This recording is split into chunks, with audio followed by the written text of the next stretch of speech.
Yes, screen is visible.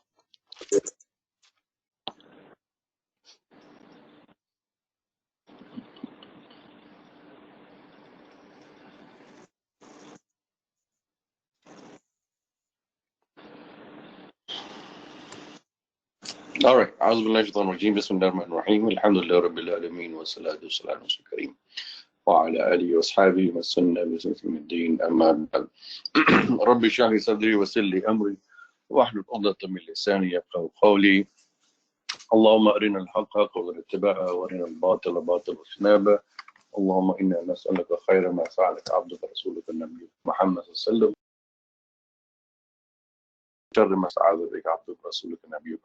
وسلم. So our topic today is about Dawah leadership, and leadership requires two things. One is expectations, and obviously there are certain expectations and prerequisites for a da'i to become a da'i. In the previous many weeks and months of program, you have already learned about what are some of the prerequisites as a da'i, but as a Dawah leader, you have a higher standard and a higher benchmark to adhere to in order to cater to the Dawah efforts and Dawah work for other people. And obviously there are benefits attached to it. There are certain requirements that we are to be aware of. Starting as a rookie da'i, a newcomer, it's very easy. You don't have much responsibility and much feelings and expectations. You just start out, you want to be a regular volunteer, you want to participate, you want to give da'wah, you want to be in the prophetic tradition. But as you gradually climb up the ladder, as you start becoming more and more experienced da'i, and the more you participate, the more you experience the different experiences in the field da'wah or personal da'wah, then there are certain expectations of you as a person. And let us look at that. Obviously, the expectations are certain in terms of etiquettes and manners. One thing that people tend not to really focus on before they jump into the whole Dawah field is what is required of them.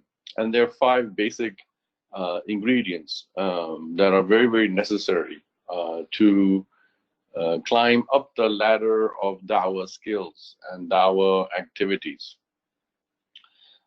Because without these 5 basic skills, or without these 5 basic criteria conditions, a person cannot really cater to the aspect of Dawah. First thing we have to understand before we get into this prerequisite is our intention. What is the reason I'm doing Dawah for? Am I doing it for just publicity, for promotion, that people recognize me? Oh, mashallah, look at that da'i, or look at her, that da'i, she is so charming, he is so dashing, in the field, always getting shahadas.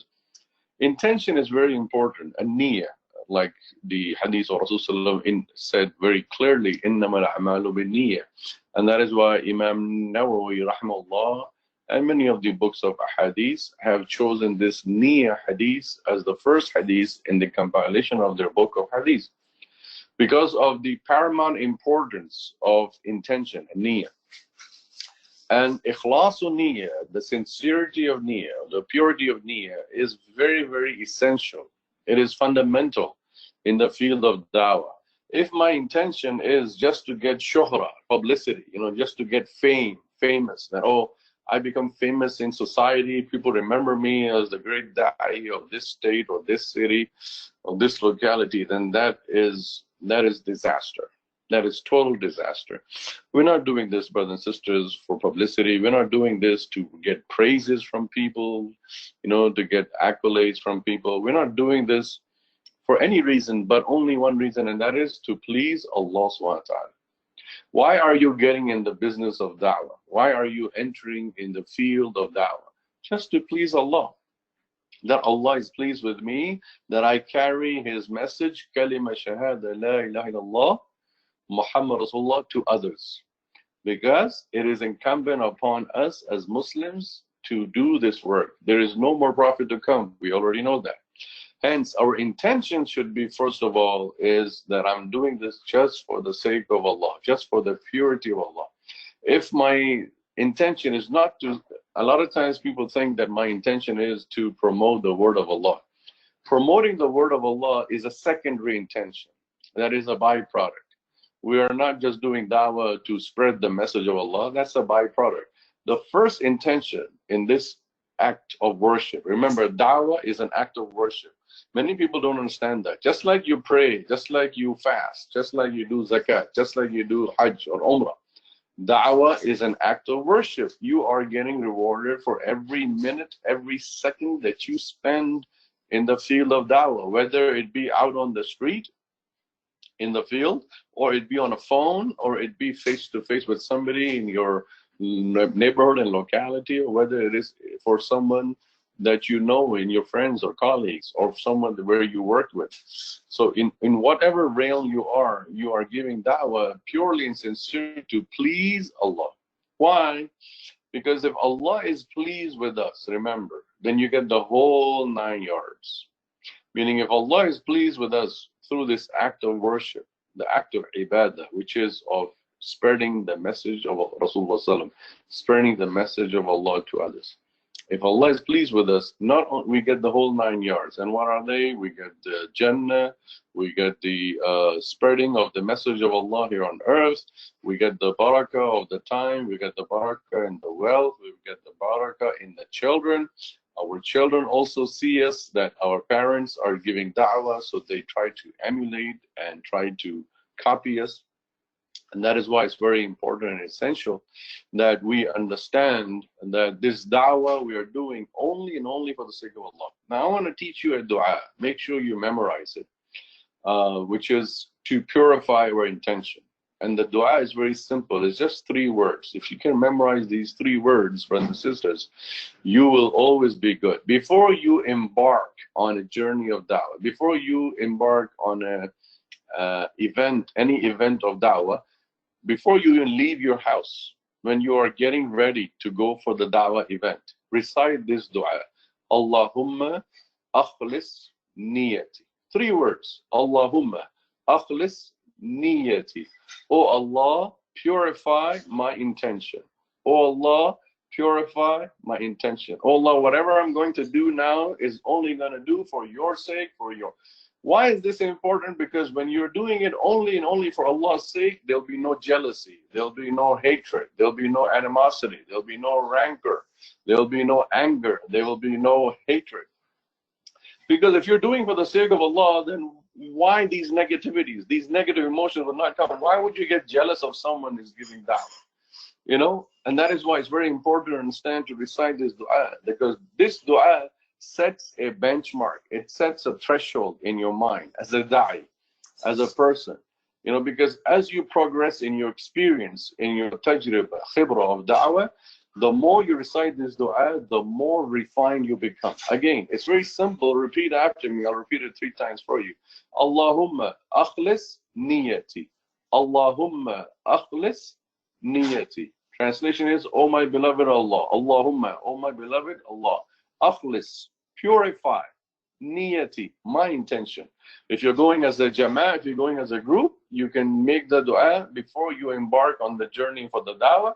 You can stand together, huddle together like football players, you know, or basketball players, they all huddle together. And you make this dua in jama'ah. Allahumma akhlis niyatina. Niyatina, our intention. Niyati, my intention. So my dear brothers and sisters in Islam, before you embark on a journey of giving da'wah to others, it is very, very important that we purify our intention. We renew our intention that, oh Allah, I'm doing this only and only for your sake. Because when you are renewing your intention, you're making sure you're only doing for Allah's sake, then if any person does come, and if any kind of negative feelings do come, you can repel it, you can push it away. So that is why it's very important. Now, having understood that, now we go into the prerequisite. Remember, knowledge is very essential, very important. Ilm and iktisab al-ilm, knowledge of the deen, because this is the double benefit of da'wah. Not only are you helping someone else gain knowledge, you are gaining knowledge yourself. The questions that we face, the question that we get asked, and you don't know the answer, best thing is to say, I don't know the answer, I will check and come back and get answer to you.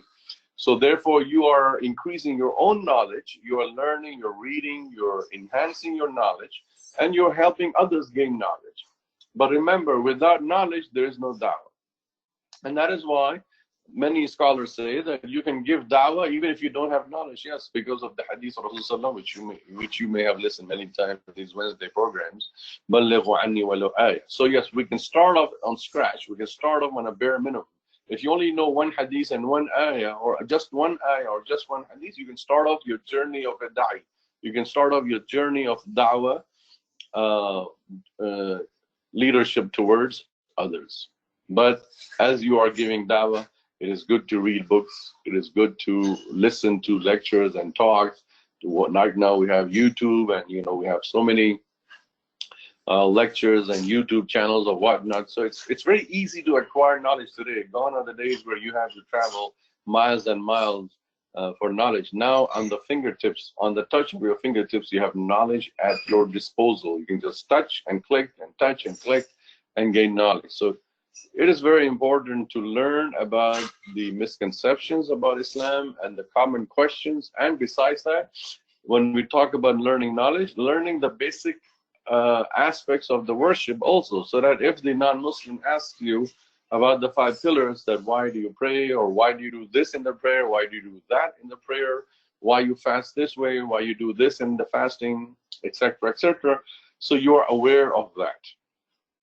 And remember, in the field of da'wah, you will always, you must have experienced this already, but for newcomers, I'm telling you, in the field of da'wah, you must have always experienced opposition, hatred, aggression, retaliation, or revenge even, or any kind of negative behavior from people.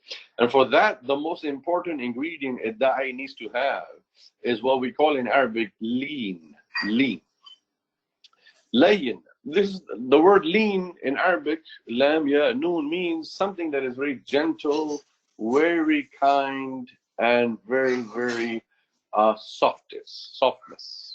Remember, this is what Allah said to Musa alayhi salam and Harun alayhi salam, that go, idhaba, go to Fir'aun, idhaba ila Fir'aun. Both of you, Harun and Harun and Musa, both of you go to Fir'aun, فَقُولَ لَهُ قَوْلًا لَيِّن. Go to Pharaoh and say to him a word that is very soft and gentle. Now, oftentimes we think that, okay, we have to say something soft and gentle to a non-Muslim. But what about our own Muslim brothers and sisters, those who are our companions in the field of da'wah? We have to be gentle with them. We have to be kind and soft-hearted towards them.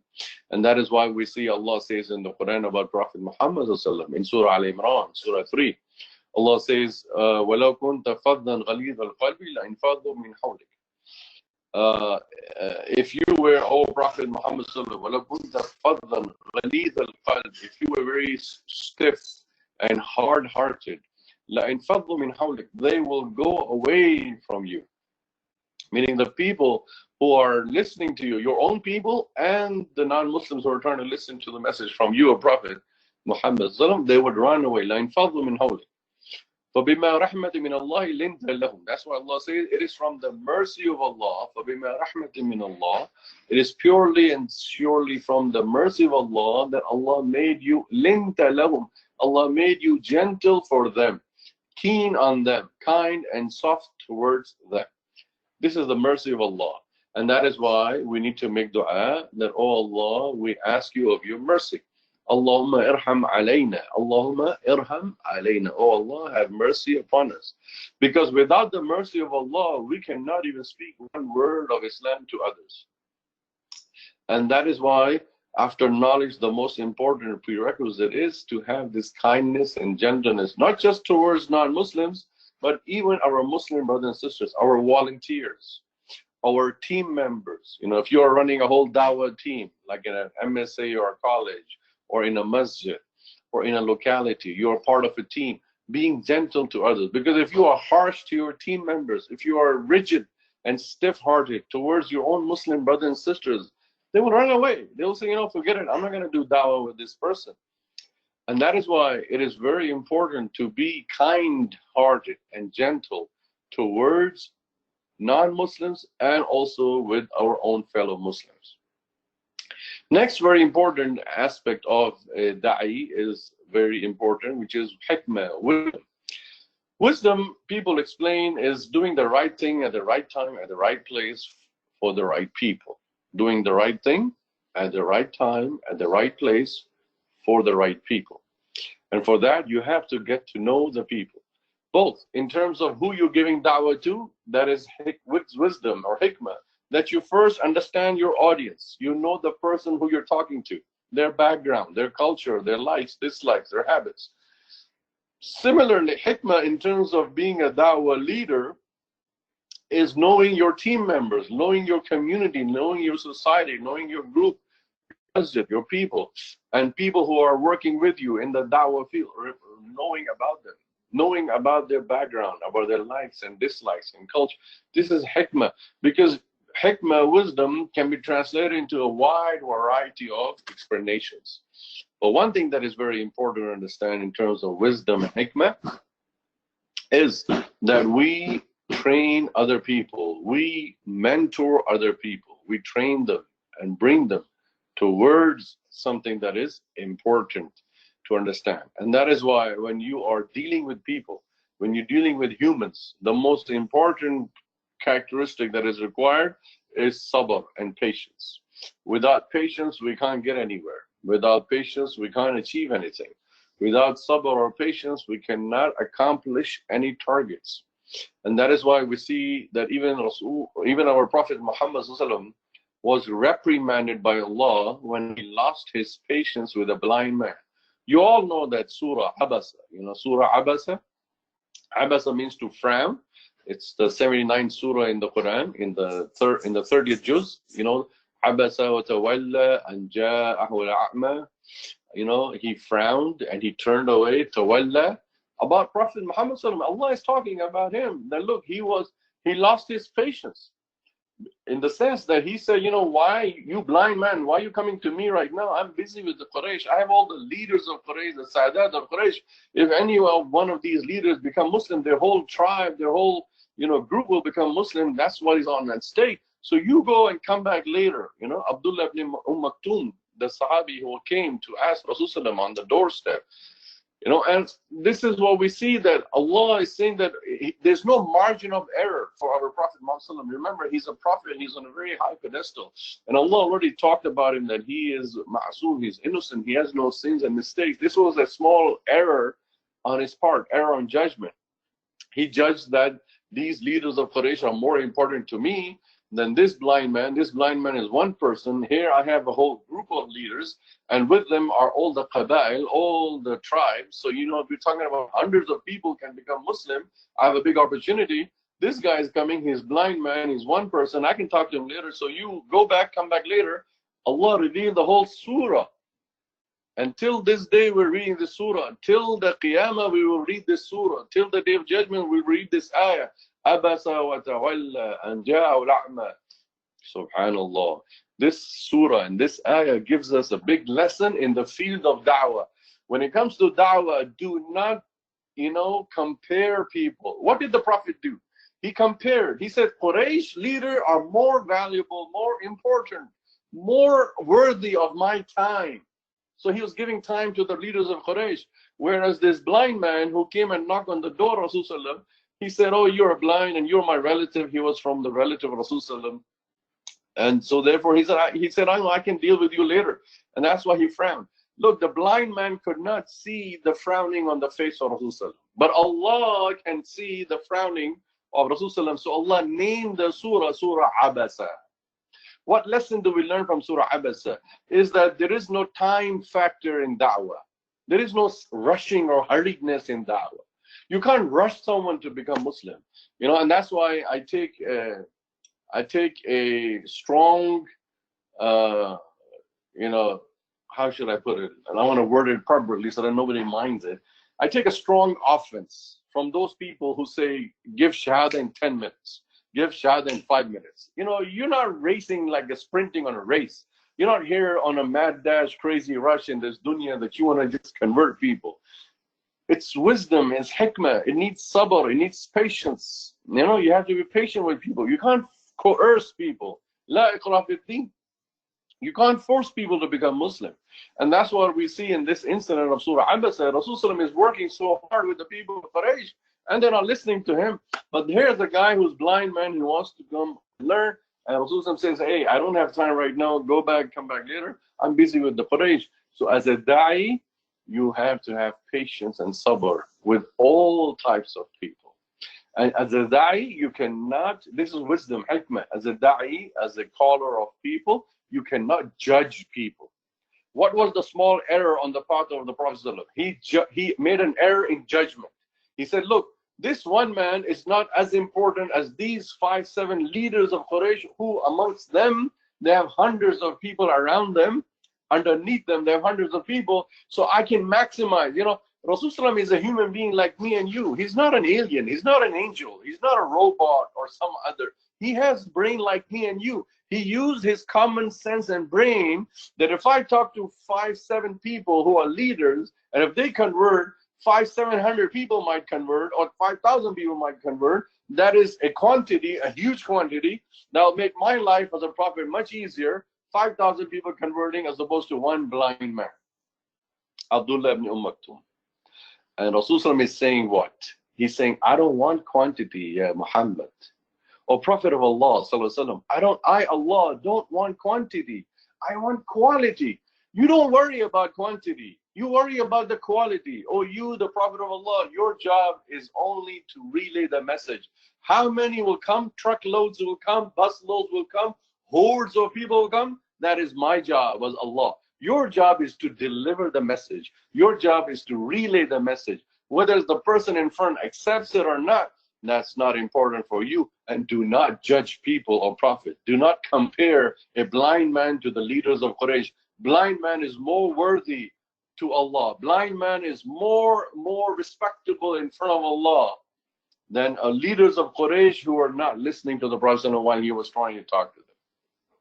And that is why after the surah was revealed, Rasulullah would many times call Abdullah ibn Maktoum and he say, where is that person? Where is that person because of whom Allah, you know, reprimanded me? Atabani Allahu. You know, where is that person about whom, because of whom I was reprimanded in the Quran? And he would always give him his best, you know, he would always be inclined towards him and, you know, respect and honor and say, you know, because of you, I got a surah in the Quran. Because of you, Abdullah ibn Maktoum. So brothers and sisters, patience is the name of the key of the whole thing. We're not to react. The blind man came to Rasulullah, he knocked on the door, Rasulullah reacted. I'm busy right now, can you come back later? He frowned. This is a small error in the judgment of Rasulullah, and he was reprimanded and the surah was revealed. We as da'is, as leaders of da'wah initiatives, when you start becoming in a leadership position of da'wah, it's very important for you to cajole and counsel and keep the flock together. You can't turn off people. You can't turn away people. You can't just say take it or leave it. You can't just say my way or the highway. People may have differences of opinion in da'wah. People may have differences in different ideas. And you have to incorporate and accommodate everybody. And that is why it's very important. The next prerequisite, it is haya, morality.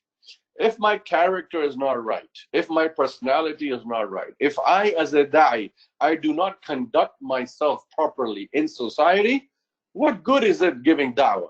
I can go out on the street in Times Square in downtown Newark or Chicago, LA, Florida, whichever city. I can go downtown of any city and start, you know, saying out loud on a microphone or having a placard and speaking on the top of my throat, giving da'wah, la ilaha illallah, Muhammad Rasulullah.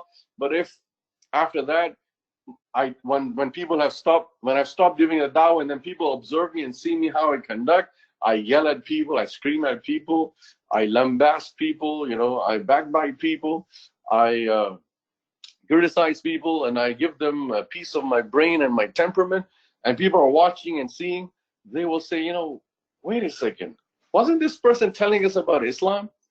Wasn't this person just telling us about Muhammad? And look how he's acting. Look how he's reacting. Look how he's reacting with his own friend, his own team member. Imagine if your team member or one of your volunteers says something that irritates, irks you, and you lose your brain, you lose your temper, and you just let them have it right there on the sidewalk, right there in the middle of the Dawah field. You really, really let them have it. They're non-Muslims looking at you. They're bystanders looking. It's like, wait a second, what are you doing? You're trying to spread message of Islam, but look at yourself. You lost your temper. You're yelling and shouting and screaming, and you're going crazy. And that is why we see that being a da'i is a very, very demanding task. First thing we need to watch is our character. That is why Allah revealed a surah about Rasulullah and his character. وَإِنَّكَ لَعَلَى خُلُقٍ عَظِيمٍ in Surah Noon, Surah Qalam. Noon وَالْقَلَمِ وَمَا يَسْطُرُونَ. Allah subhanahu says, وَإِنَّكَ لَعَلَى خُلُقٍ عَظِيمٍ. You are a Prophet Muhammad on a very, very high pedestal and benchmark of akhlaq. Brothers and sisters, if you are serious, if we are serious about da'wah, the first thing we have to watch is our manners, our etiquettes, our character. Take it from me as an imam, as a leader of a masjid, as a community, I have so much heavy stress and tension, always tension and stress and humongous pressure that, as a leader, as an imam, people are watching me. One small slip, one small error here, and they'll just attack Islam. Not me. They're not going to attack me. They're going to attack Islam, attack the deen and religion. Look what kind of imam this is. So when you are becoming a da'i, when you are in the field of da'i, you can feel how imams in the world feel. You get an idea because you have now on your shoulders, you have a huge responsibility. What do you have on your shoulders? You have La ilaha illallah Muhammad Rasulullah sallallahu alaihi wasallam. So because of this La ilaha illallah and Muhammad Rasulullah on your shoulder, because people are watching you and people are seeing you out on the streets and the places, anywhere else, they're watching you, they're idolizing you, they are looking up to you that this is a person who teaches others about Islam. Your hayat, your morality has to be very high. You can't be giving dawah on the street and go to the bar and have a drink. You can't be giving dawah on the street and going to a cinema hall and watching an R-rated movie and then coming out of there and thinking, although a lot of people want to give dawah inside a bar, they might want to give dawah inside a movie theater. That's for some other day, another topic. But what is important, I'm not criticizing the people who go watch movies or do things. What I'm saying is we have to check and balance our behavior, our character, our manners, our etiquettes. Because we have entered into a big domain which is called da'wah ilallah. This is also very important. These 5 things that I just told you right now, these 5 things are important because it will put athar on your kalam. What is da'wah, my dear brother and sister in Islam? Tell me. If you've given da'wah, what is the single tool that you use the most in giving da'wah to others? Lisan, tongue, your tongue. Your tongue, your lisan will not have athar. Athar means influence, sweetness, taste. It will not have athar. You may be talking 1 hour to somebody, it doesn't make single sense in their brain because there is no athar, there is no influence, impact on your kalam. You may be quoting ayats of Quran, hadith of Rasulullah, saying things are blurting out. You're giving knowledge after knowledge, information after information. It's just blurting out, it's coming out. You may give a whole encyclopedia out of your tongue, but it does not make a single impact on the person listening to you. Why? Because there is no athar in your kalam. There is no influence on your words because your character, your behavior is totally different. That is why when they came to Aisha Siddiqa, the group of Sahaba, 3-4 of them, they came and they asked her, "O Umm al-Mu'mineen Aisha Siddiqa, akhbirna an khuluq Muhammad sallallahu." Tell us, inform us about the character of Muhammad sallallahu. Aisha Siddiqa, she did not go on to give a whole big khutbah and sermon and bayan. She just said 2 words, khuluquhu al-Quran. You want to know from me, his wife, about his character, the character of Prophet Muhammad? His character is Quran. He is a living, walking Quran. You you see him walking, it's like Quran walking on earth. So brothers and sisters, one of the biggest expectation that is expected of us as a da'i is our character, our akhlaq. It's very difficult, very challenging, but not impossible. We have to watch everything. And when somebody corrects us, when somebody says something to us, hey, you are a da'i, you give dawah, why are you behaving like that? Instead of we losing our temper on them, how the heck you are telling me something to do? Who are you to tell me? Who are you to reprimand me? You know, go find, instead of reacting to them, we should say, thank you, brother. Thank you, sister. Thank you for pointing me out. Thank you for correcting me. Thank you for giving me nasihah. Because they are only correcting you because you are carrying on your shoulders what I said before, La ilaha illallah Muhammad. So remember these 5 important prerequisites for every da'i, brothers and sisters. Number 1, knowledge. Number 2, kindness and gentleness. You know, so knowledge is ilm, learn the Arabic words and terminology also. Ilm. Number 2 is lean, layyin, you know, being kind and gentle. Number 3 is hikmah, wisdom, which is really understanding the whole demographics, the whole dynamics of the situation. Number 4 is sabr, patience. All the prophets were tested with patience. And then number 5 is haya, morality, or your character, your personality, your etiquettes and manners. So that is why it's very important to understand that when it comes to da'wah, you need to know your audience, both your non-Muslim audience and your Muslim audience, people who you deal with. If you are gradually enhancing your da'wah skills and you're becoming a da'wah lead or leader, or you don't want to call yourself leader, but just a da'wah in charge, you know, a da'wah mentor, whatever you want to call it, da'wah advisor, whatever title you want to give yourself, but you have people around you who are helping you and volunteering with you, and you are counseling them and cajoling them, and you're mentoring and grooming them into da'wah. So you have to know your audience. It's very important. And you have to know, you have to teach them the skills, people who are working with you, around you, in your team. You need to help them in terms of giving them the right proper skills, using analogies and similarities, which is the whole philosophy of the Quran. The Quran gives us so many amthal, mathal. You know, Allah says, mathal ladina, you know, mathal ladina, these words are repeated in the Quran. Allah gives many parables and similes and analogies in the Quran to make us understand that the message is being driven across. So when you are giving your message to a non-Muslim, make sure you use these similes and analogies and similarities and parables to drive the message across. And know your audience. Ask them a few questions that you can understand about their background. Similarly, when someone comes up to you and says, hey, I know you've been doing dawah. Can I help you? Can I be a volunteer with you? So you need to get to know. You can't just tell every Tom, Dick, and Harry that, yes, come on, join me, join the bandwagon. Before you take somebody, before you intake anyone for da'wah, do a screening test. Ask a few questions. Get to know that person. You don't want that person to become a liability for you. You don't want that person to become a burden for you. Tomorrow, they may bring down the whole da'wah down. For example, if in a city XYZ, you are the da'wah lead person, and you're looking for volunteers, and people come up to you and say, hey, I want to be a part of your team. I want to give da'wah in downtown city where you go. You say, okay, I have a few questions to ask if you don't mind me asking. And say, yeah, sure. And you ask them a few questions about that will give you an idea. You know, the questions are very wide open. You can ask a bunch of questions. I can give you a few hints. For example, you ask them, have you had any experience of dawah before? Yes or no? If yes, what kind of experience have you had in dawah? What did you do? Question number 3, a screening. You can ask them, you know, about their background. Where are they? Are they a college student? Are they working somewhere?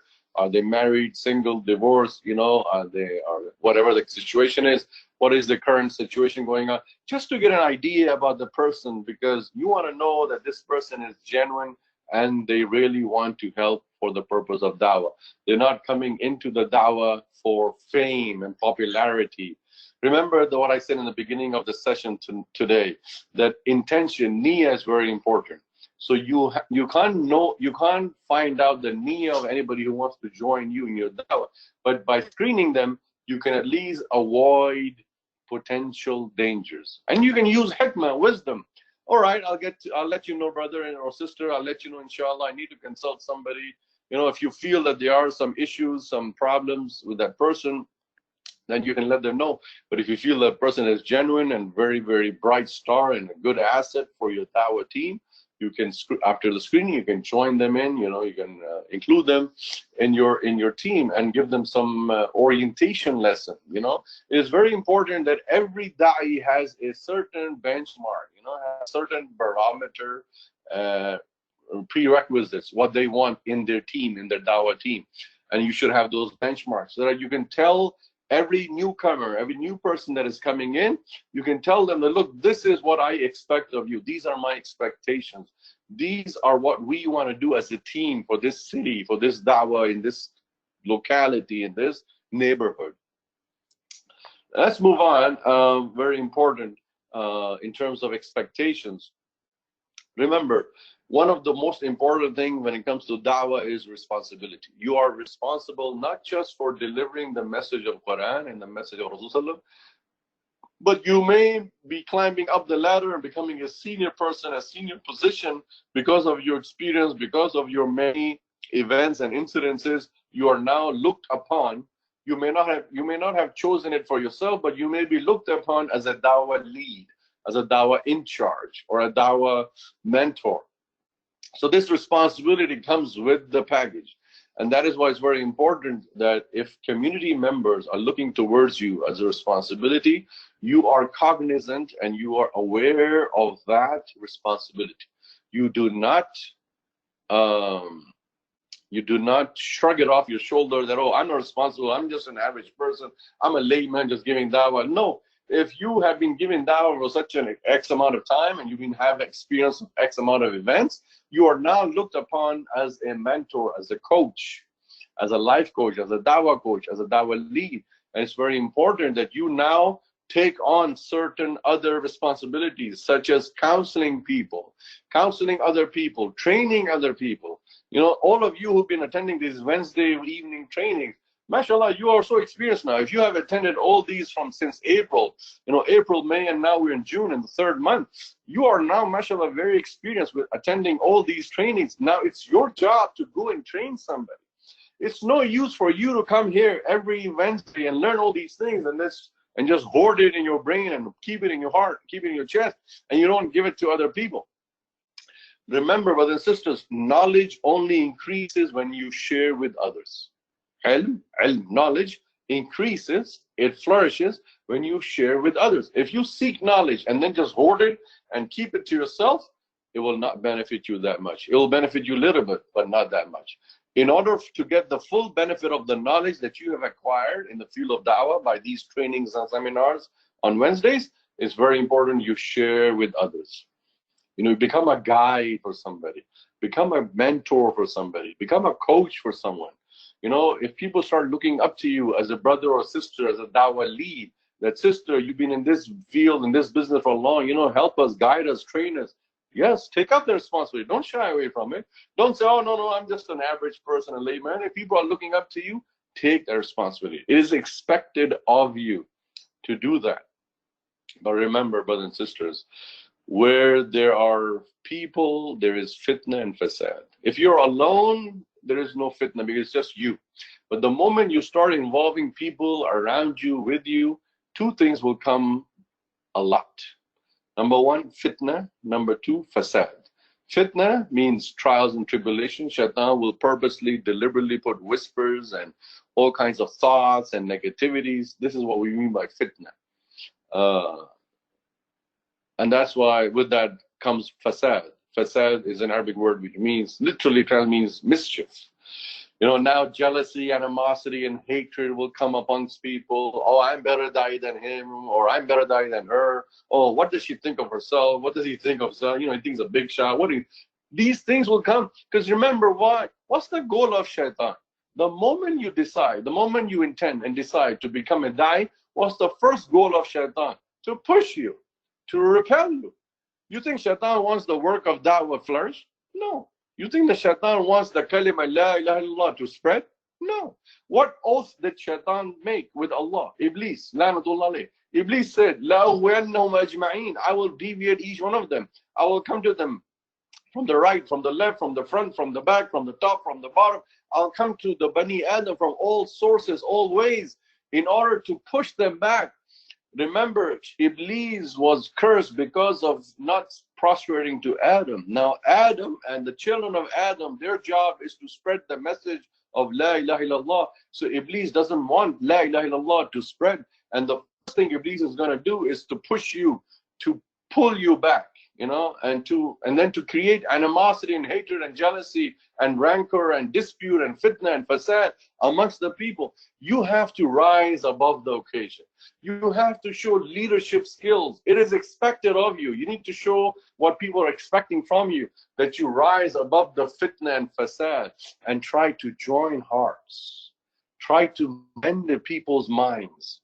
Try to synchronize people and say, hey, come on, brothers and sisters, you know, let's not let, you know, bickering and fighting and animosity amongst us.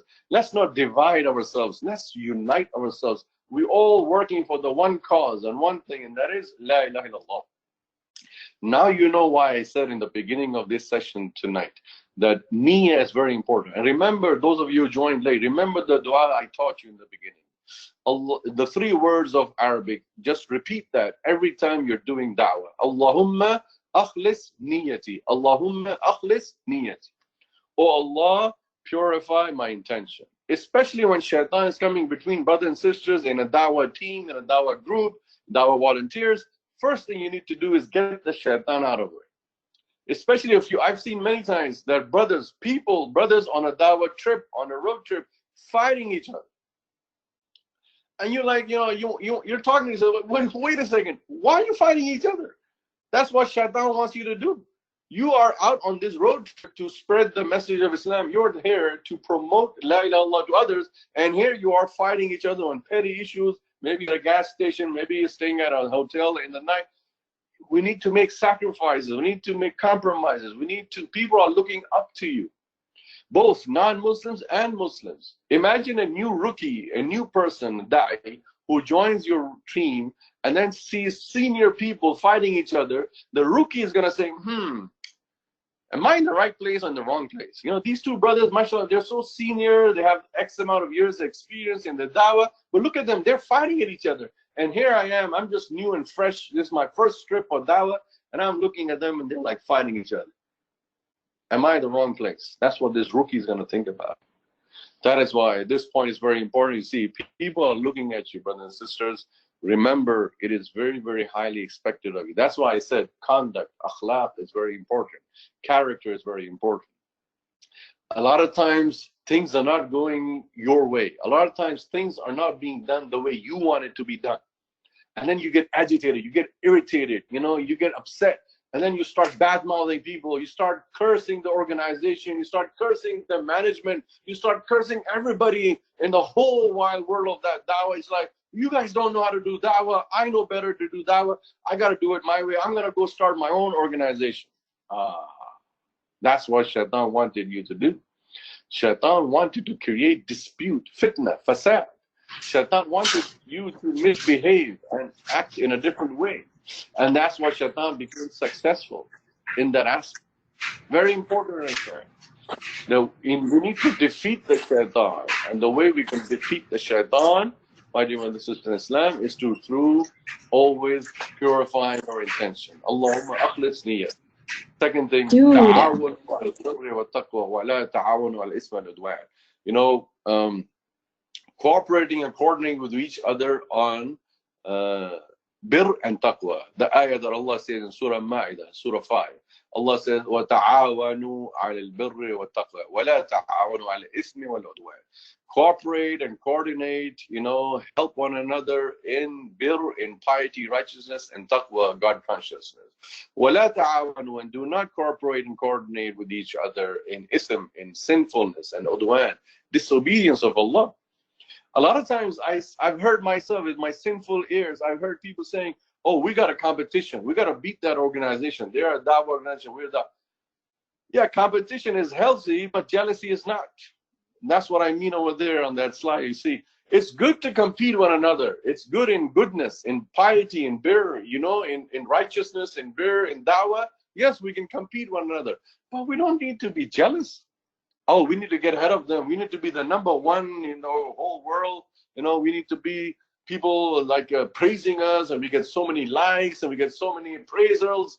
We get so many praises. Everybody takes our name, and that organization, they just put them down, and they just go bankrupt, or they go out of business. Come on, brothers and sisters. Are we in some commercial business? Are we in a company? We want to make an organization out of business. This is negativity. This is the shaitan, the iblis that is talking to us. We are all one. We're all together. Whatever. The more, the merrier. If there are 100 organizations doing dawah, that's good. Let's all cooperate and coordinate one another. We're not trying to cut somebody off. We're not trying to, kill someone off and say, oh, no, you're not here.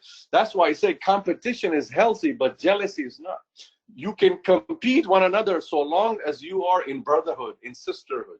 So long as you are in taqwa, in piety, and you're competing in dawah, that is fine. But the moment jealousy enters your heart, the moment you start becoming jealous, oh, how come they have more billboards than we have? Oh, how come they have more people going to their dawah webinar and seminar than us? Oh, how come they have more volunteers in their dawah group and this and that and not us?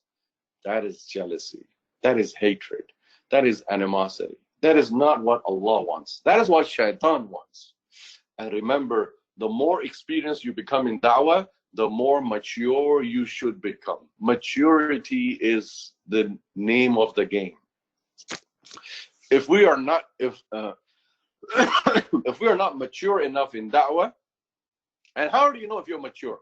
A lot of times, brothers and sisters ask me, Brother Jawad, tell me, how do I know if I am mature enough in da'wah? And I always answer this question with this. When you don't feel any irritation, nothing irks you, nothing irritates you on the actions and the words of others, it means you have become mature enough.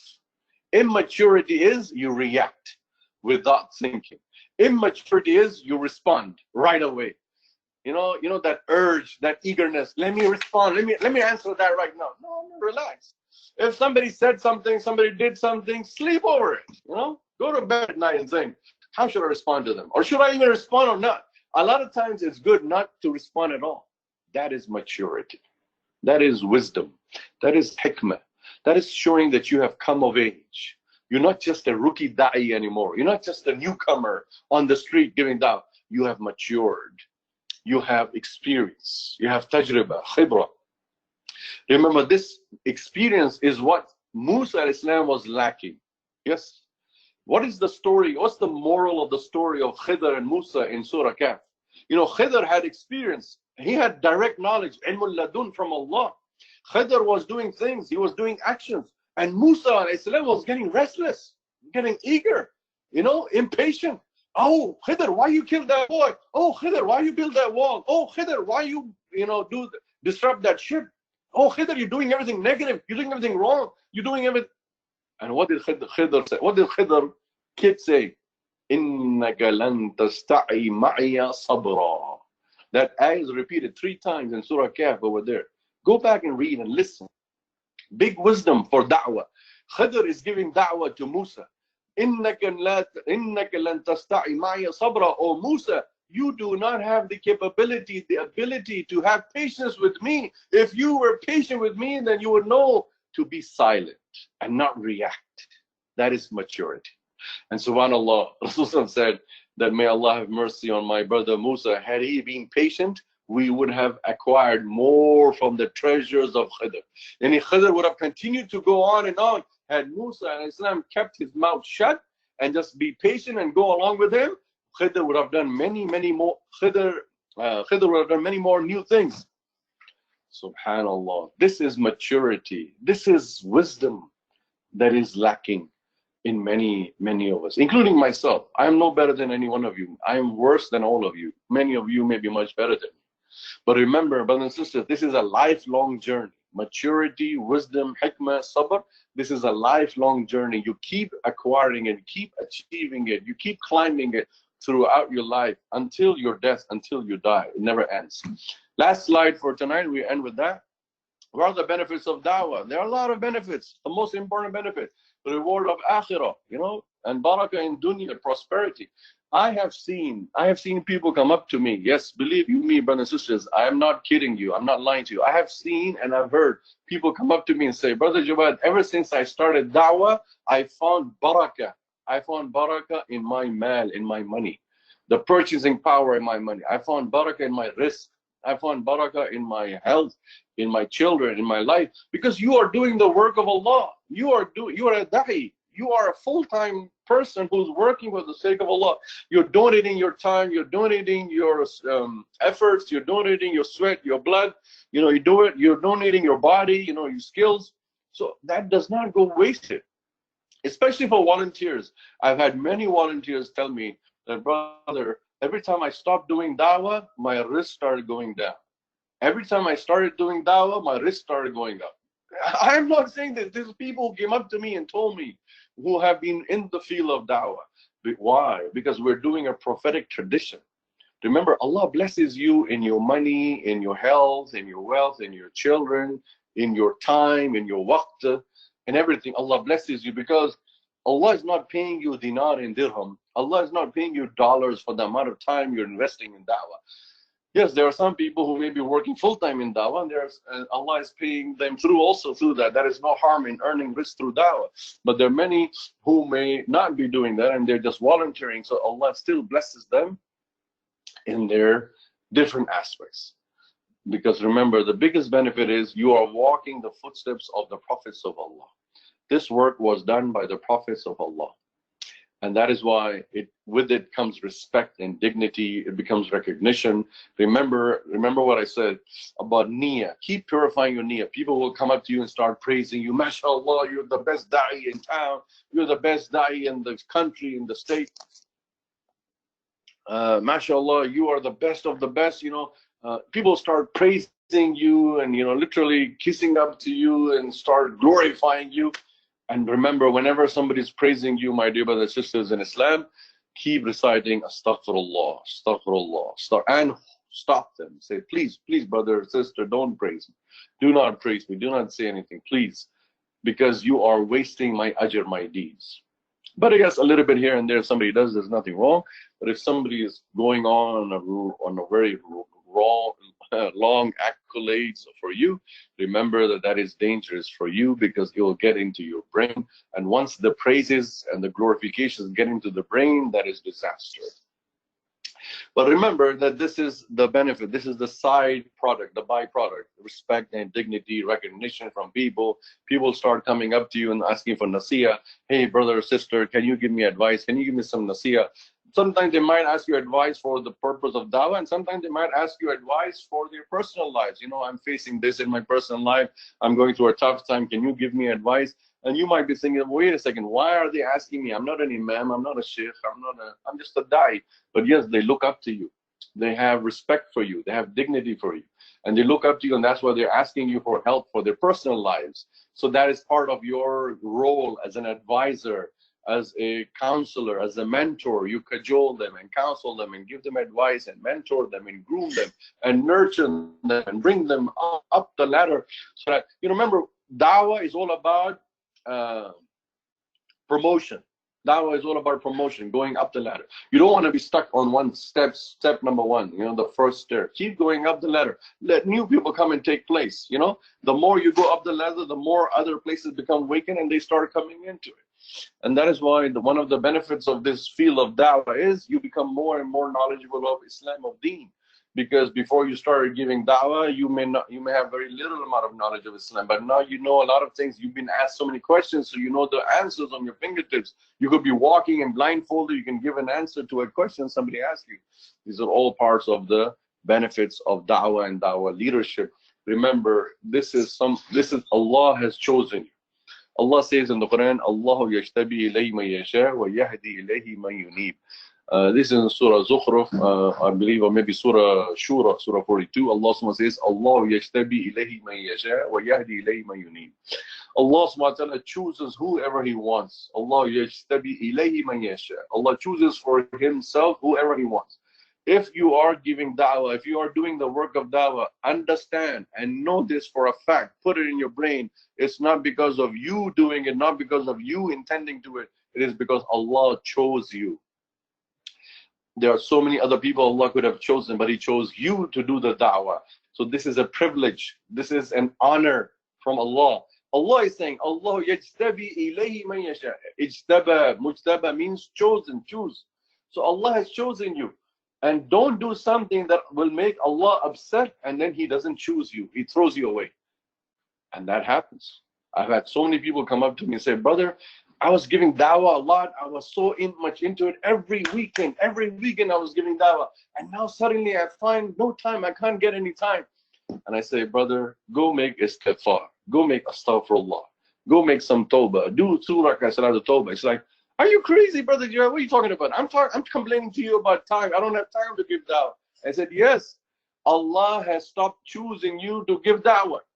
Remember, Allah chooses people to give dawah. He made you so busy that now you have no time for dawah. That means it's a sign from Allah.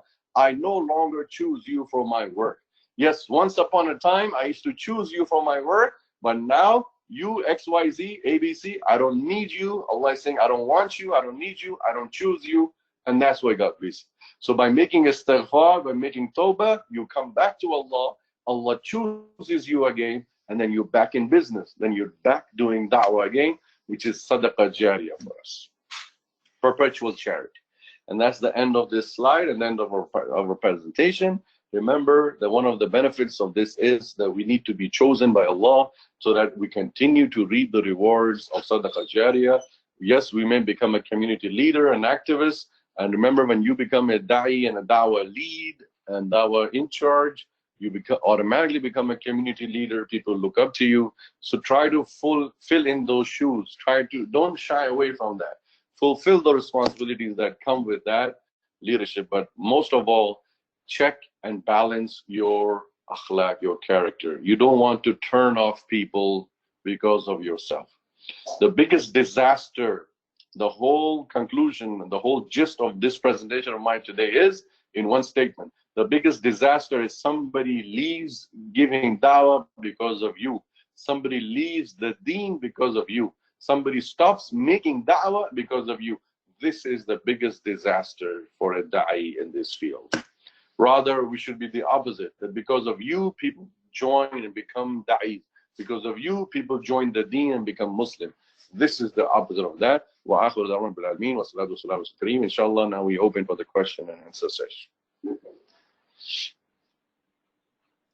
Alhamdulillah, Jazakallah khair, Imam Jawad, for that very insightful, very fruitful, beneficial, mashallah, presentation, which included a lot of the very necessary ethics and social responsibilities that every day have.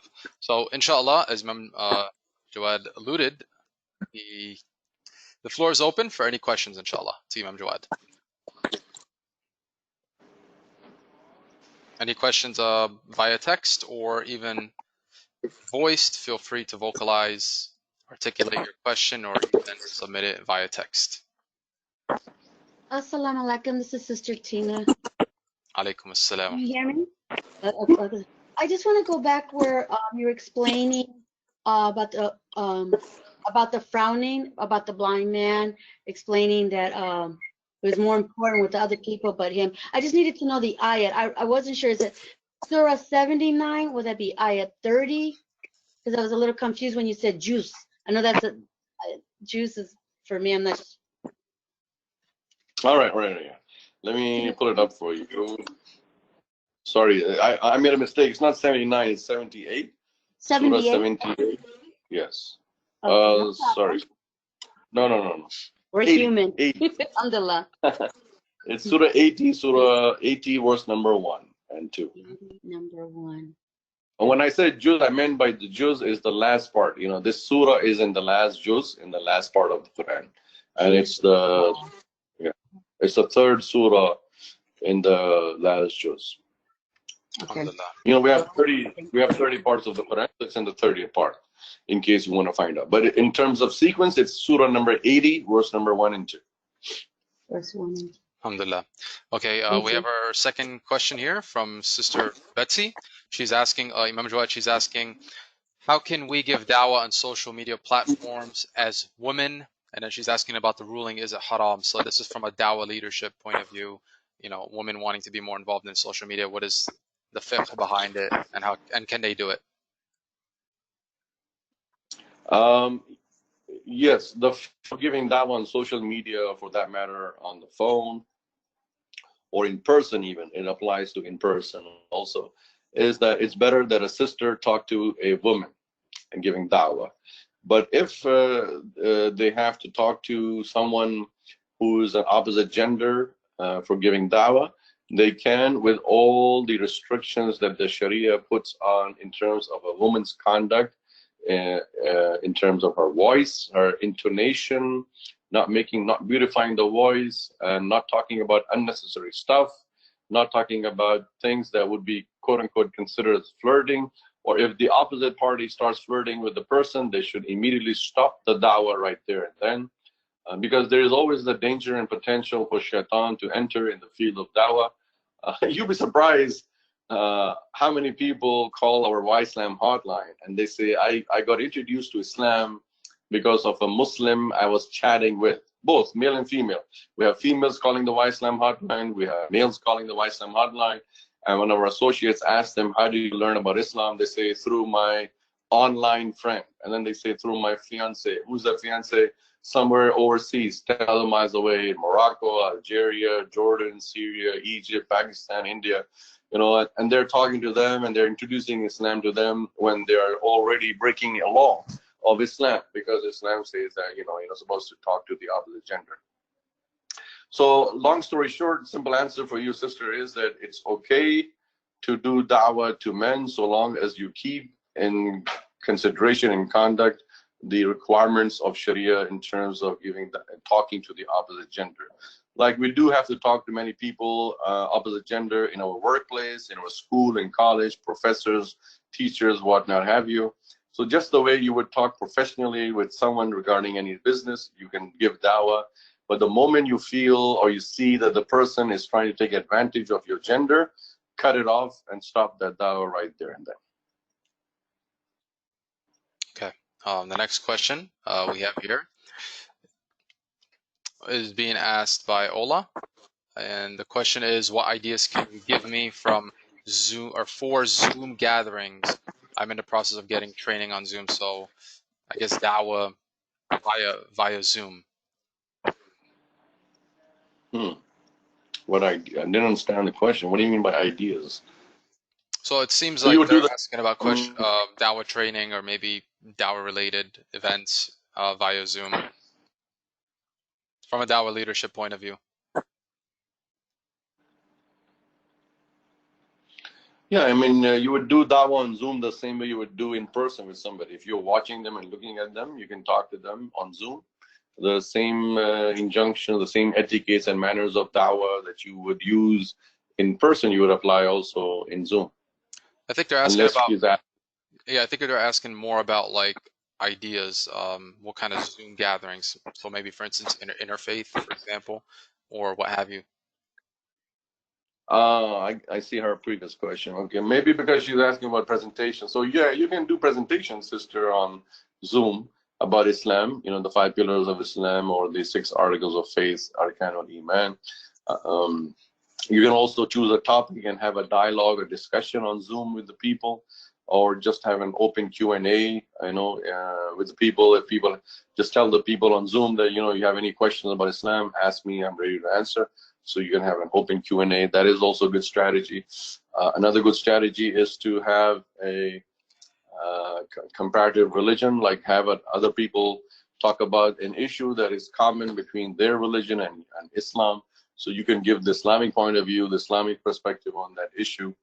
You know, for example, abortion. You can take up abortion, or you can take up promiscuity, extramarital relations. You can talk about zina, fornication, any issue that the Quran and Sunnah talks about. You can say, what does your faith and religion talk about it? And you can present your Islamic point of view. And in the Islamic point of view, you can connect it and relate it to Tawheed or Risala or Akhirah, any of those concepts, so that they can see the connection and continuity in terms of that topic and the purpose of dawah, because you want to ultimately, through that presentation, ultimately you want to lead them to conversion of Islam to accepting Islam. And the only way they can do that if they know the basic requirements of Islam, the basic beliefs of Islam. Alhamdulillah. Excellent. Excellent. Alhamdulillah. Any other questions via text or voiced? Does anyone want? Okay. Bismillah. Go ahead, brother.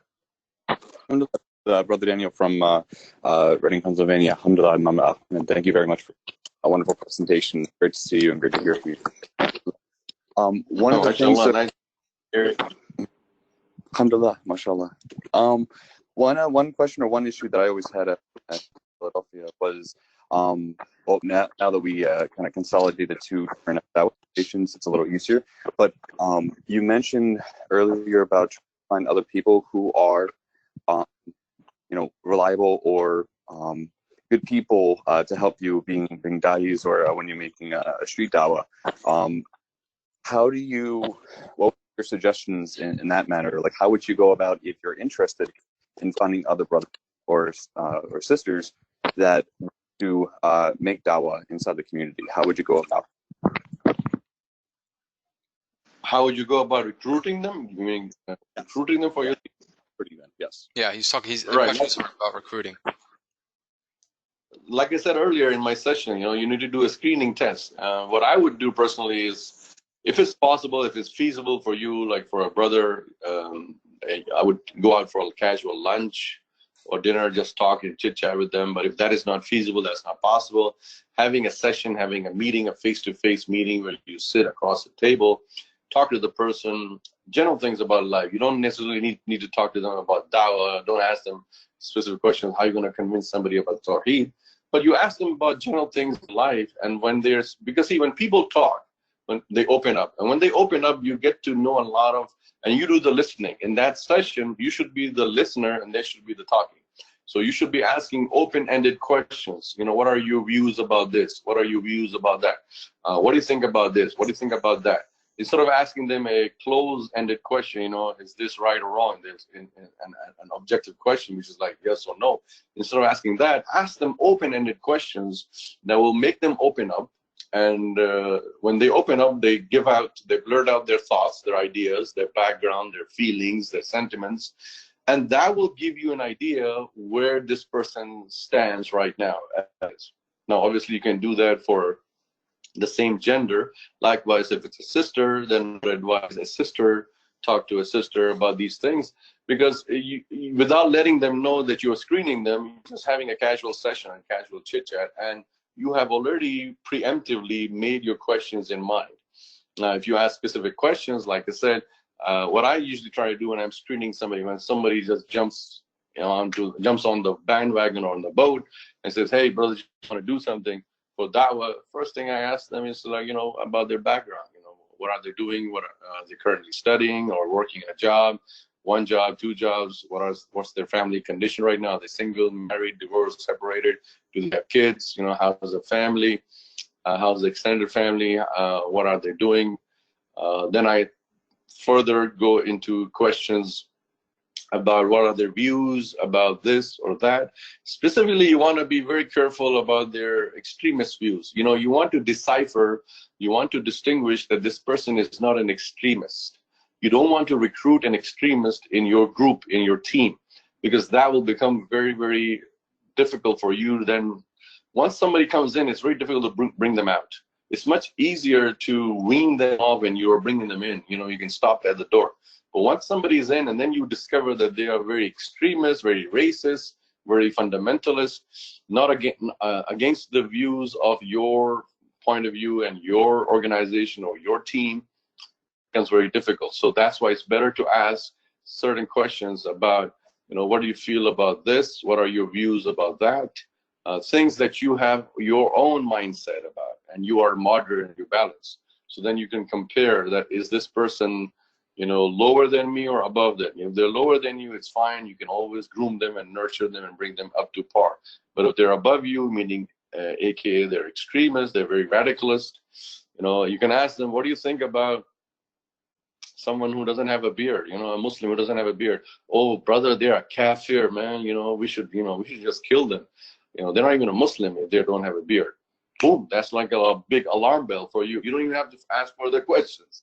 You know, this person is a liability, and you don't even want to, you know, you want to first train them and groom them before you bring them into dawah. You know, another thing you can ask, what do you think about, brother, you know, the sisters, our Muslim sisters who don't do hijab, you know, who wear these skirts and trousers and shorts? Oh, they are kafira, you know, they are munafiq, they're hypocrite, you know, brother, we need to get rid of these Muslim women. Things like that, you know. And what do you think about America? You know, we as Muslims, American Muslims, what are we doing here in America? Are we doing the right thing, wrong thing? You know, what should we be doing here in America as American Muslims? And if they start talking to you about khilafah, about caliphate, and this and that, these are alarm bells. These are signals for you to know that this person is not right for dawah. Because dawah is not about radicalism. Dawah is not about extremism. You want to weed out extremists in your ranks, because these people are a liability for you and the organization. Tomorrow they can bring down the whole house down. Just one slip of tongue, one bad thing, one wrong information, and boom, the authorities will come and shut you down and say, forget it, no more dawah from tomorrow, for tonight, in fact, no more dawah, because you guys have these radical views, extremist views, you know, you don't belong here, go back to where you came from. So these are some important questions that I would always advise people, especially in the lead positions and in charge position, in a senior position, that when they are about to recruit somebody new, make sure you talk about these important topics, important titles, subject matters, because that would give you an idea that the person is not radical or extremist. All you're looking for is someone that is not extremist or radical, someone who's very aggressive. No. If somebody is mild and moderate, or if somebody's liberal even, you know, that is fine. It's much easier to counsel and cajole and teach a liberal person and bring them closer to Islam. That's much easier compared to having a extremist person join you and then trying to bring them away from it, or trying to convince them to tone down.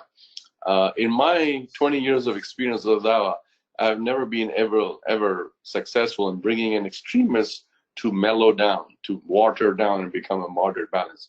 They have a very stiff mindset. It's very hard to work with those kind of people. So it's just better off not to have them, you know, to stay away from them. Yes, they are our brothers and sisters in Islam. They may have this, you know, radical ideas. They can do whatever they want to do on their own, but not part of our organization or part of our team. I'll just say additionally, you may want to consider also sometimes getting testimony from local leaders in the community, so you can ask local imams and what have you, which Imam Jawad actually advises as well. Yeah, thanks for reminding me. I forgot about that. Yes, we always get two references and one local imam reference. Alhamdulillah. Okay, Jazakallah. any other questions? I have a quick questions about the imam. So, Imam Jawad, do you have a specific session that you do for imams? Since the imams are the ones that Sister, can you repeat that? Your voice is breaking up. You're cutting off. Yeah, you're saying, chopping. I'm saying, Imam Jawad, do you have a specific training session for imams? Because they are the one that the dawah on a very large scale, more than anybody else. And I think they are going to be benefiting too much from, you know, getting that kind of information too. You'd be surprised, sister. Being an imam myself and being part of the imam council here in New Jersey, it's very hard to get imams motivated for dawah. I don't know why. I mean, I'm probably the only imam in the field of dawah for the last 20 years. Every imam I speak to in masjid, they say, yes, we need to do dawah. Yes, it's important, but they don't get engaged in it. Either A, because they're too busy in their masjid and activities. But you are right, sister, that imams should be at the forefront of dawah, because imam of a masjid is like the focal point, and they should motivate their masjid people, the community in the masjid. They should make teams. They should rally, mobilize them. Unfortunately, I have had no success in that. I have prepared trainings to give it to imams, but the problem is that imams don't have time to attend the trainings. But inshallah, someday we can have training just for imams only. Okay, next question, inshallah. Imam Jawad, Jazakallah. I was just gonna ask you, in addition to what your sister asked, is it because the background of those imams and leaders in our community, where they come from, when you say the word dawah, they're automatically associated with the Tabligh Jamaat, and sometimes they think that turns people off. Well, that word you use, brother, is especially for South Asian people, you know, India, Pakistan, Bangladesh. But we have many Arab imams, and when you talk about dawah, they know that it's not tabligh. Dawah means giving to non-Muslim.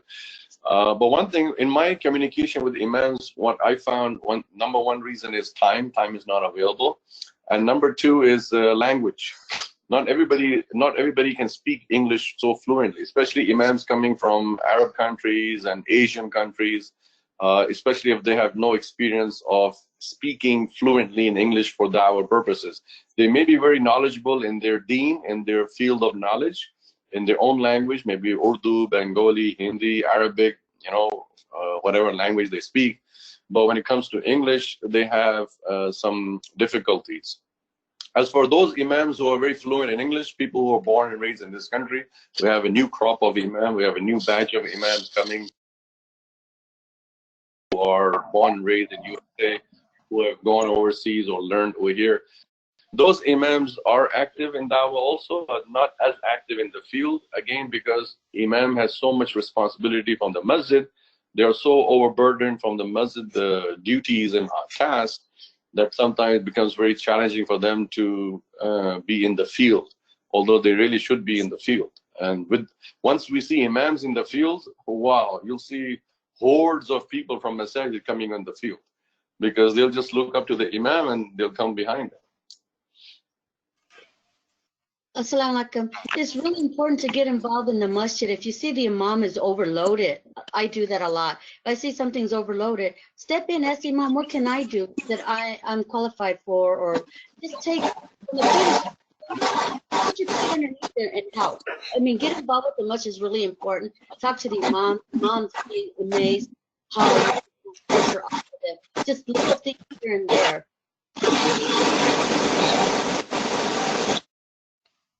Okay, Jazakumullah khair. Maybe I wasn't sure. Assalamu alaikum. Jazakumullah khair. Any other questions before we conclude today? Can I ask a question? Bismillah. Go ahead. Okay, assalamu alaikum. I've been doing interfaiths since September 11th, and I had I got frustrated with our masjid and interfaiths. They were, you know, doing so many things, and so a few of us we started a women's group, and you know, there's issues with that. Well, anyway, what happened to me personally, I had a whole bunch of hate crimes happen. So then I began a website and a Facebook page called Our Common Beliefs, and the reason I picked that was to hopefully focus more on commonality, because, you know, I want to bring it from a different perspective, of course, with Islamic perspective, but also to get people's attention. So my question is, I'm in the process of learning Zoom, and I used to do actual presentations. People used to invite me to their churches and libraries and things like that locally. But so what I've been doing is trying to be creative on Facebook, and I love taking pictures of nature and putting different ayahs that I feel are relevant to the situation of what's going on. And that seems to be making an impact in different places. But I'm kind of feeling like frustrated, like I want to do more. So that's why I was asking for ideas through Zoom, but, you know, creative ideas that would catch people's attention. Most of the community here are Christian. You know, there's just one synagogue, and there's so many churches in just our two little towns. So, and I was thinking for this time, with everything that's happening, that I would like to get voices, African-American Muslim voices, to come maybe on a Zoom Zoom presentation, but to catch attention here in our town. And there's a big community of African-Americans here that go to Baptist church and some other churches. So I was hoping to catch the time and the moment now, but I you know, wasn't sure who to contact and what subject that would, you know, really be catching people's attention. So that's what I need help with. Sure. So basically, in a summary, Imam Jawad, the question is, how can events be planned right now to tailor to the current situation per George Floyd, the African American community, and kind of get them involved and capitalize on the situation right now in terms of dawah?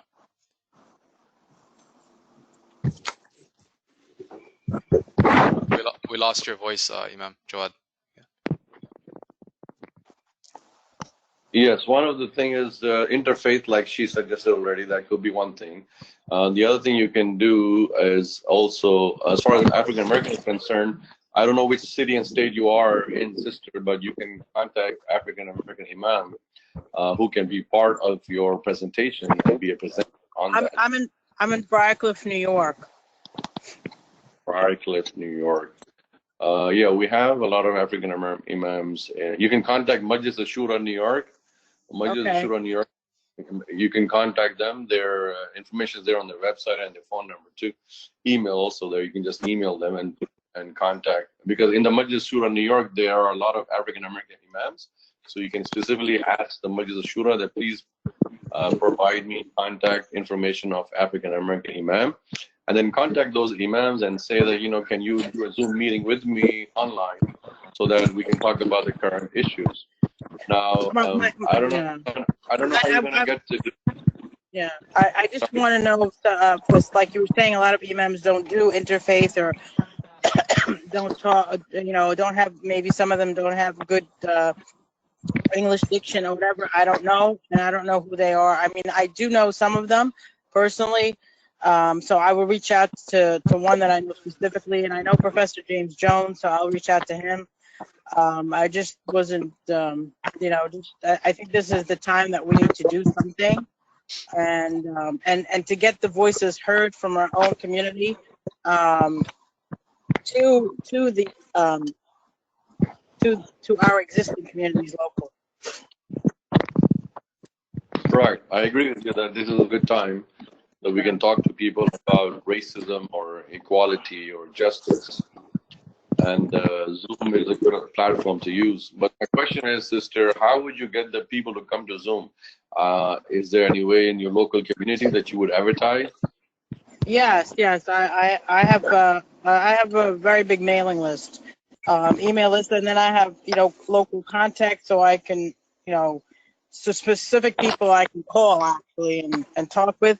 But I can, you know, I try to get people through every way I can, Messenger, Facebook, and email. But you know, I'd like to plan it properly. I'd like to plan a thing that would catch people's attention, that people actually want to listen to. So the first thing I'm attempting to do with Zoom is an interfaith prayer thing, a prayer gathering where people get together from different backgrounds, share prayer, and that's meaningful at this time when everybody's kind of, you know, stressed out. And that seems to be actually kind of catching people's attention. But I really would like to do something for, you know, our African American community, number one, Muslim community, and give them a voice. But you know, I don't know who the good voices are out there, to be honest. You know, so. You can, since it's on Zoom, you can contact Imam in New Jersey, also Imam Dawood. Imam Dawood is in Newark. Brother Mustafa, you also know him, so maybe you can get him in touch with his sister. Yeah, sister, and I mean, he can do something. If you can email me, sister, I'll provide you some guidelines as to how to go about establishing this inshallah, this event. In fact, we can even work together if you like, so please do send me an email. Yeah, that would be great. Absolutely. Yes. Please follow up, and alhamdulillah, we have in our database a number of imams and leaders who would be able to support this initiative. I'd love for you, Mustafa, Brother Mustafa, because you're really, I mean, I've learned a lot from you, and I learned you know, the most popular presentation in town is, and in many areas in Westchester, has really hit people's nerves. Like, kind of very curious about it, was about Prophet Jesus and the Virgin Mary presentation that I do. So, you know, I feel like you have a tremendous background in that. So, you know, that kind of back and forth might be a really good thing to have also. So I have to think. I'm trying to think of a subject that would catch people's attention. And so Sure. yeah. So please do follow up by email, I and will. we'll proceed forward. Alhamdulillah. Okay, so So I think we're done for today. Imam Jawad, There's- got anything else to say? I just want to mention to people that, you know, one thing I've been able to successfully do with imams recently is we have got about 5-6 imams who can take questions from Muslims, not non-Muslims, but Muslims, and on a hotline. So we have made a new Muslim hotline. It's called, not a new Muslim hotline, but a new hotline just for Muslims, especially those Muslims who are thinking of leaving Islam or who have left Islam. I see, Brother Daniel, your question over there. It's very valid. It's happening a lot. We get a lot of questions. We get a lot of people who call Why Islam hotline. They say, I'm an ex-Muslim, or I have left Islam, or I'm leaving Islam. So we have made this new hotline, which is called 1855 Yes Islam. So if you type that in, 1855 Yes Islam, so people can dial that number. Especially if somebody is an ex-Muslim, have them dial that number. We have about 6 imams on that hotline available to talk to specifically those kind of people. And these imams, they said they're very busy, but they can at least cater to one aspect of the community, which is Muslims leaving Islam. So they would talk to them on this hotline. Remember, don't refer this hotline for a non-Muslim. For them, refer them the Why Islam hotline. But for anybody who was an ex-Muslim or someone who was a revert and then they stop practicing and they want to come back, you can refer them to this hotline, 1855 Yes Islam. Okay, Jazakallah khair. Jazakumullah khair, and we'll end there. May Allah subhanahu wa ta'ala accept from you all. Imam Jawad, Jazakumullah khair for your attendance today and for the wonderful presentation. We look forward to further benefiting from your knowledge, bi'idhnillah ta'ala, and Jazakumullah khair for all the attendees, for all those who watch this session. May Allah reward all your time and efforts. Next week, mashallah, we have session number 12 on logical dawah. We'll be indulging into some interesting material and content that's new in the dawah field and hasn't been explored enough, logical fallacies and things of that nature, and constructing logical arguments. So inshallah, please stay tuned, and next week that will be the presentation. We'll end with that. So may Allah subhanahu wa ta'ala bless you all. Subhanak Allahumma hamdik, nashhadu an la ilaha illa ant, nastaghfiruka wa natubu ilayk, wa jazakumullah khair, wassalamu alaikum wa rahmatullahi wa barakatuh. Allah rewards you. Thank you, Imam Jawad. Thank you. Jazakallah, everybody. Thank you so much. Jazakallah. Wa alaikum